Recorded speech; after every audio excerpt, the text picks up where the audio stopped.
Bonjour, voici un petit tutoriel qui va nous permettre d'optimiser notre connexion à Internet. On sait que les vitesses de connexion dépendent des fournisseurs d'accès, des câbles qui sont reliés à l'ordinateur, mais ça dépend aussi d'un certain nombre de paramètres qu'il est possible d'optimiser. La première chose à faire, c'est de commencer par évaluer les performances de sa connexion à Internet. Pour cela, il existe de nombreux services en ligne. Par exemple, en voici un, http://mire.ipadsl.net. En quelques secondes, il est possible d'obtenir un résultat de test de bande passante, c'est-à-dire de vitesse de connexion à Internet. Alors, nous allons passer en revue en 3 étapes les paramètres qu'il est possible d'optimiser sur un ordinateur équipé de Windows XP. Ça marche aussi pour Windows Vista.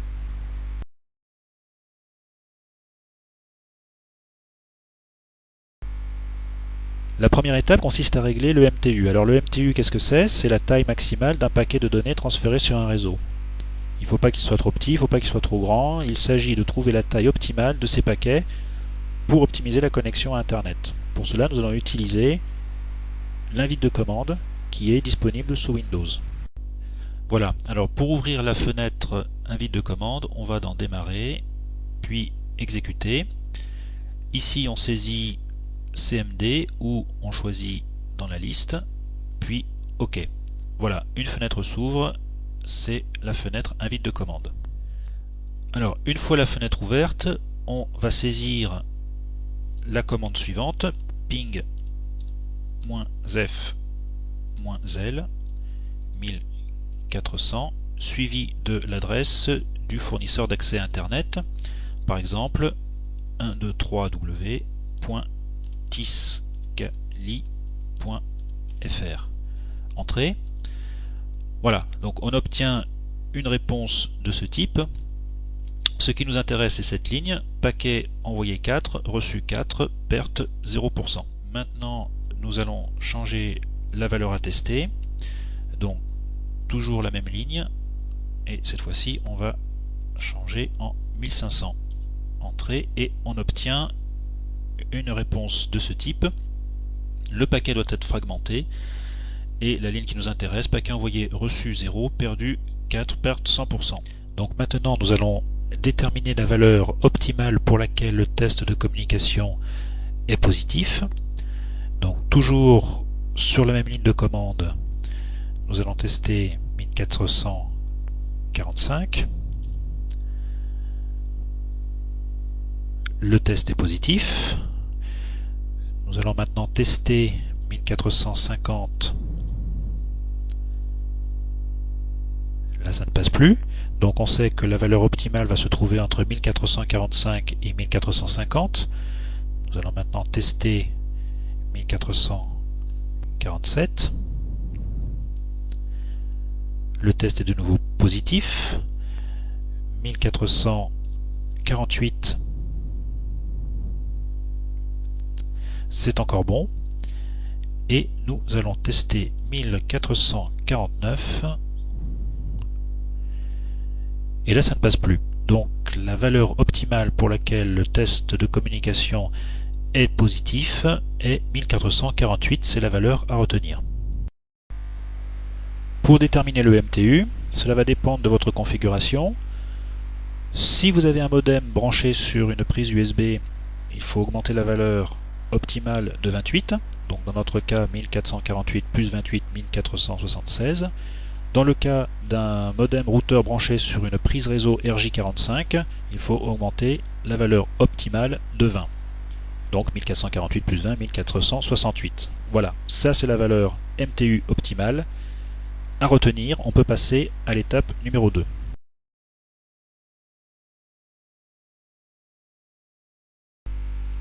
La seconde étape consiste à régler le paramètre Erwin. Alors sans rentrer dans les détails, le Erwin c'est la quantité de données qu'un ordinateur peut accepter sans confirmer la réception de ces données. Là aussi il faut que ce paramètre soit optimum. Le plus simple c'est de déduire directement du MTU en retirant la valeur 40, puis à ce résultat multiplier 44 et encore 4. Dans notre exemple ça va nous donner 251 328. C'est le Erwin optimal que l'on va retenir et on va passer à l'étape numéro 3.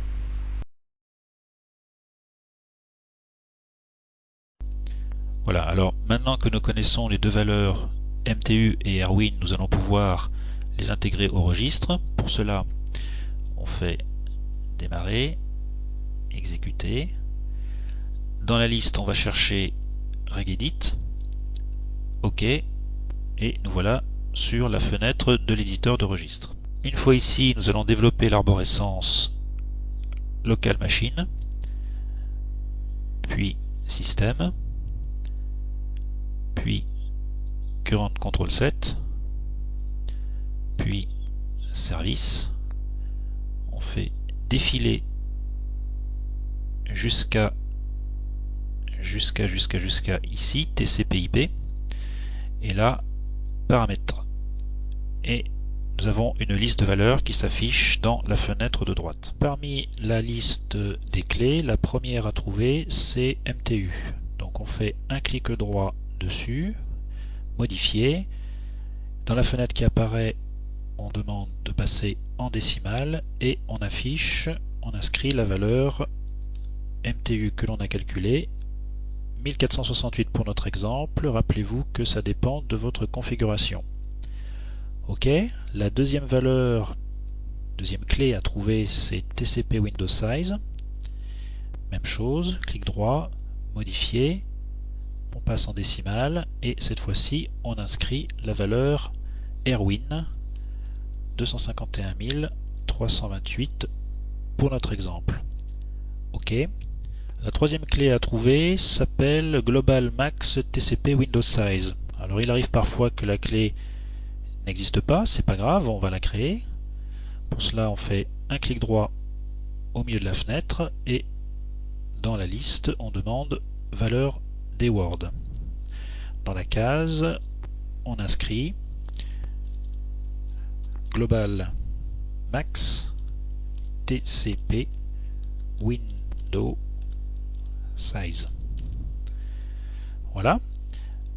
Donc même chose, modifier, on passe en décimale et cette fois-ci on inscrit à nouveau la valeur Erwin 251 328 pour notre exemple. OK. Voilà, alors maintenant que nous avons renseigné correctement les trois clés du sous-répertoire paramètres, nous allons continuer à le développer. Donc paramètres et interface. Alors là nous avons plusieurs sous-répertoires. Le problème est de trouver le bon. Alors le bon sous-répertoire doit contenir des clés name server et DHCP server, ou l'une ou l'autre ou les deux. Donc par exemple, ce sous-répertoire ne contient aucune des deux clés recherchées, donc on ne va pas insister. En revanche, celui-ci contient bien DHCP server et name server. Donc il faudra faire la manip qui va suivre dans chacun des sous-répertoires ici qui contiennent l'une ou l'autre des deux clés. Dans la nouvelle liste de clés, il faut modifier ou éventuellement créer les clés MTU et comme précédemment, vérifier qu'elles ont la valeur qui leur correspond, c'est-à-dire MTU pour le MTU, pour TCP Windows Size le bon Erwin et pour Global Max TCP Windows Size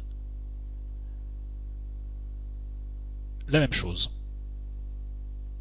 À cela il faut rajouter deux autres clés, la clé TCP 1323 OPTS et lui affecter la valeur 1 indifféremment en hexadécimal ou en décimal.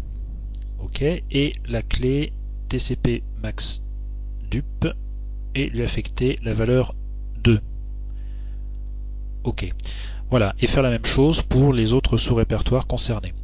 Voilà, c'est terminé. Il faut donc maintenant rebooter pour tenir compte des valeurs que l'on a programmées dans le registre.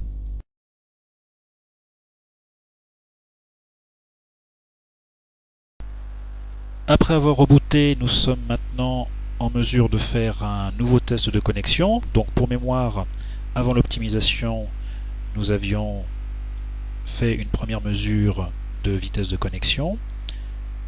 Et voici la nouvelle valeur après optimisation. Donc, avant optimisation, nous avons mesuré 6990 mégas après optimisation, nous avons 9197 mégas, soit un gain en bande passante de 31%. Donc on voit que selon que les paramètres sont optimisés ou pas, les performances de la connexion à Internet peuvent varier d'une manière assez significative. Voilà, le tutoriel est terminé, merci d'avoir écouté et à une prochaine fois sur NuanceFX.